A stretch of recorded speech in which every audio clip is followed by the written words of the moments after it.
anytime a new COB light comes out on the market, I see tons of videos where it says, this is going to kill the Aputure 120D Mark II, this is going to be an aperture killer, this is going to do something that is absolutely brilliant, that is much better than the Aputure 120D. And invariably, they always all fall short in some area.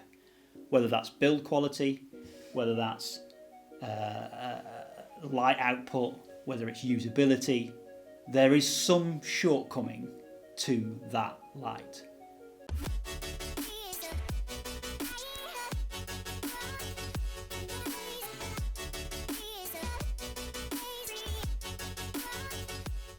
What's happening, guys? Dan Debenham here. Today we're reviewing the Godox VL150. Now, as I previously said, there's always some kind of shortcoming, and that is completely true of Godox's previous outing for this COB light, which was the SL60W, that sort of family of lights. They suffered with build quality issues, and they weren't particularly great in the usability sort of area. Great lights in themselves, but they're not going to touch the Aputure 120D. This, on the other hand, the VL150, is probably as good, if not better, in most, if not all areas where it's up against the Aputure 120D. So let's get into that and find out why that is.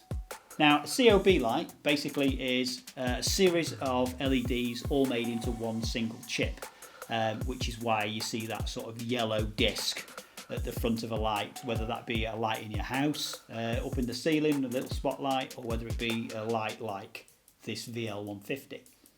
In the new Godox VL series, there are three lights.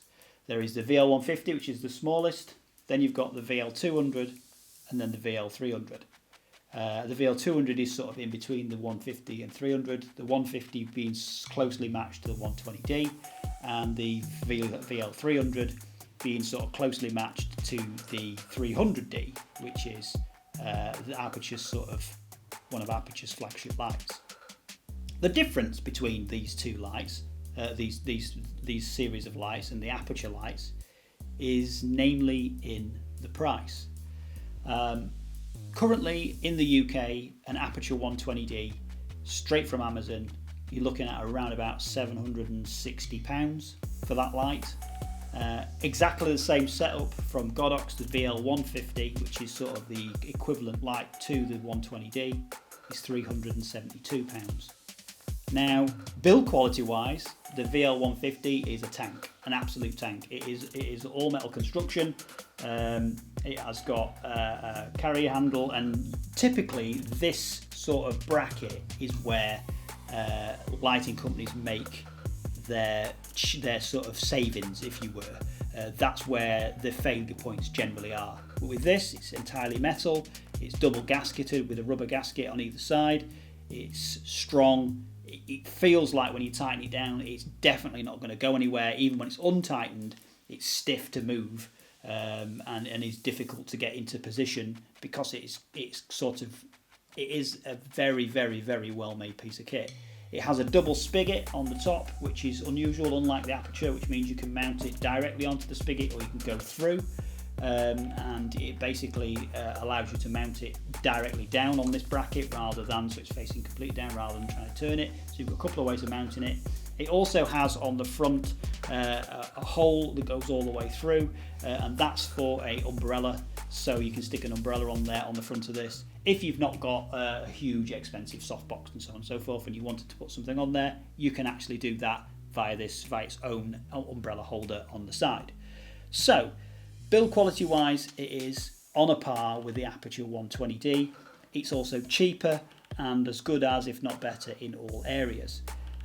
Settings wise, and the dimmable system on the control box, which you'll see next to me, it goes up in 1% increments. So none of this 10% malarkey where you switch it on, it's immediately at 10%, and that's the lowest setting you can go. This has 1% increments, and it is also a linear brightness to it as well. So what that basically means is 100% is twice as bright as 50%, which is twice as bright as 25%. This is linear, so it's a straight line from one to the other, and it's just increments all the way up, which makes it much easier to set and get the look that you're looking for. The VL series is also very quiet. It has fans built into it, as does the VL300 and the VL200 for that matter, but they are very quiet. So I have in practice used this, and I've had it all the way up to 50 odd percent before the fans have started to kick in, and they don't kick in straight away either. It's got a much longer curve to kick in the fans in, and when they do kick in, they're very quiet. There's been no noticeable noise on my videos. I've been using this for a few weeks now on videos, and there's been no noticeable noise picked up by the microphone or by anything else. You don't hear it. Quite often, in fact, I've had this as low as sort of 25% in order to get the lighting look that I need. So I'm nowhere near that 50% marker for the fans coming on. I'd have to have it on all day at 20% in order to get the fans to come on, because it'd be a bit warm by then.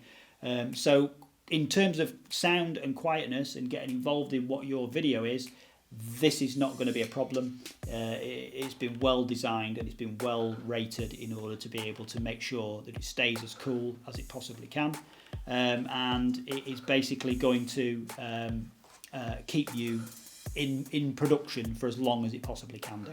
It's got a CRI of around about 96 plus or thereabouts. In actual fact, when it was tested, it got sort of 5650K, which is a little bit closer to white than what the Aputure 120D is. So it actually fared better in that test than the Aputure 120D. In terms of brightness and clarity, I would say this is probably 1-to-1 with an Aputure 120D. So it's sort of like you stick them side by side, you're not really going to notice anything different from either of those two lights. You're not going to be, right, that's definitely a 120D, that's definitely a VL150. You're going to get pretty much the same light fall that you get from a 120D. They've taken cues from Aputure in packaging the light. So the lights do come with a very large soft case, which is very well made, very well padded inside, and is great for the job basically. It is an excellent piece of kit, and it does come keeping your light very safe. They do come with a mount which allows you to strobe this basically. So this now basically makes it a spot, and this can effectively will double the output of the VL150. Over and above what the 120D will do, it's actually brighter than a 120D, almost twice as bright as a 120D with this cowling on. And I think the reason for that is probably the way that the chip is set on the light itself. On the 120D, the chip is set forward slightly, but then is enclosed at the same time. So the chip is sort of level with my fingers, but then there's a little bit of a lip. Whereas on the VL150, the chip is almost flat with the front of the light. So it's actually positioned better inside here in order to make it this work a lot better. Incidentally, this is very well made. It's all metal construction, and is really solidly made. Unlike the SL60W, which was a little bit more flimsy and a little bit more sort of non-premium looking. This is very premium piece of kit. They do come with a remote control, so it is all remote control, so you can use it. You can control more than one light in the same series with this as well, just like the Aputure lights do. So they basically allow you to change channel or set channel, etc. You can change brightness and so on and so forth. Godox have also taken note from Aputure with their app. So now with the Godox app, you can also control your lights through the Godox mobile phone app as well. So if you've got a smartphone, you could do that with the smartphone app. They're battery powered, so they are V-Lock battery powered. If you want to battery power these, if you've not got a power source, you can, and you can basically power them from there. Although I have to say, the cabling that comes with these is incredibly long. I have had this stand up at full height, and at no point has this light had any taut wiring or anything of the sort. It effectively has got plenty of wire to get you where you need to get to. In regards to the box itself, the control box is very, very similar to the Aputure 120D. It's both wireless, Wi-Fi and Bluetooth as well. So you've got two aerials on the top, as with the 120D. You've got the aerials and all the rest of it, and it's a plug-in. Then it's a power to the power box, plug to the power box. Then a cable from the power box to this control box, then to control box to the light itself. So you've got three cables in between, and this is sort of, whilst it's not quite as premium as what the Aputure 120D is, it still is a metal construction, and it still does do everything you need it to do on there. It's still very, very clear, and it's still very, very concise about how you go about using it. So overall, I would say it's an incredibly, incredibly good light. When you're locking, even things like when you're locking this into place, there's a little button on the side of this which allows you to lock it into place. And that just adds an element of, it feels secure and it feels like it's doing what it should be doing, and it feels like it's not going to go anywhere or do anything. I would recommend this to absolutely anybody. Let's have a look and see what the light looks like in operation.